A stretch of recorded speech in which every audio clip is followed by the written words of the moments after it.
महाराजाय नमः। गोस्वरप्रोक्तो वेदान्तेय प्रतिष्ठितः तस्य प्रकृतिरेव स्वयं परस्व महेश्वरः। एकदन्ताय विद्महे वक्रतुण्डाय धीमहि तन्नो दन्ते प्रचोदयात्।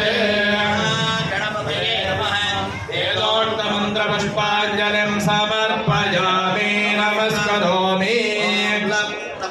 गणपतये त्वमेव प्रत्यक्षं दत्तमसे त्वमेव केवलं कर्तासे त्वमेव केवलं कर्तासे त्वमेव केवलं कर्तासे त्वमेव सर्वं खल्विदं ब्रह्मासे त्वं साक्षादात्मासि नित्यं ऋतं वच्मे सत्यं वच्मे अवत्वं